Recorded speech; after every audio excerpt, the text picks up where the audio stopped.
Les enfants sont très sensibles à la notion de protection de l'environnement, protection de la faune, de la flore. C'est un enjeu crucial à l'échelle mondiale et l'actualité est imprégnée de ce sujet. En général, il y a des documentaires sur ce thème-là. Il y a aussi de très belles histoires pour essayer de faire passer un certain nombre de messages tout en douceur. Et je vous ai trouvé un livre sublime, aussi bien en termes d'illustration que d'histoire, avec la divergence des icebergs ou comment les ours apprirent à nager. Un livre de Jean-Philippe Bazelot et Aline Deguin. C'est sorti chez Thierry Magnier. Ce sont de très jeunes auteurs et c'est même leur premier livre. Ils sont eux-mêmes défenseurs, notamment des animaux.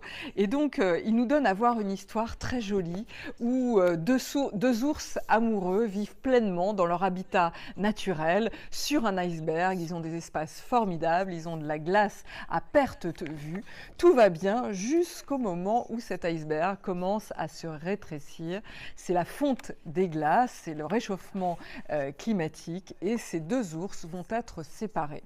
Que faire? Est-ce que l'on se laisse aller? Est-ce que l'on se déprime? Ou au contraire, est-ce qu'on essaye de s'adapter et de se battre? Voilà la question qui est posée et nos deux ours vont choisir de se battre pour avoir des solutions. Et donc l'une va arriver sur quelque chose, un drôle d'habitat, un peu sombre, un peu noir, assez vaste. En fait, il se trouve que cet habitat est le corps d'une baleine. La baleine est assez empathique, lui dit écoute, oui, je comprends, elle est un peu triste pour lui, mais quand même, il va falloir que tu te débrouilles seul, il va falloir que tu t'adaptes. Mais alors, qu'est-ce qu'il faut que je fasse? Il faut que tu apprennes à nager, à onduler comme moi. L'autre ours, de son côté, est arrivé sur un terrain un peu plus piquant, un peu plus rocailleux, beaucoup moins aimable que la baleine, puisqu'il s'agit d'un crabe géant. Et ce crabe géant, lui, n'en a rien à faire. Il lui dit, écoute, tu te débrouilles, tu vas dans l'eau, t'apprends à nager, regarde-moi comment je suis obligé de faire, tu crois que c'est drôle, je peux pas onduler, etc.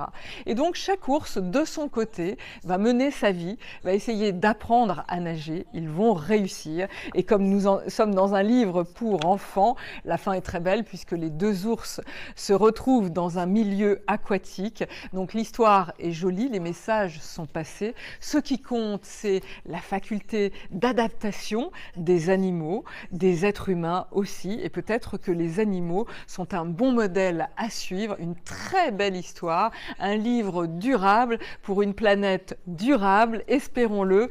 L'engagement au niveau des jeunes générations est très important. Ça s'appelle La divergence des icebergs. Ils seront tellement contents de connaître ce mot, ou Comment les ours apprirent à nager. C'est sorti chez Thierry Magnier. La divergence des icebergs. Jean-Philippe Bazelot, Aline Deguin, édition Thierry Magnier.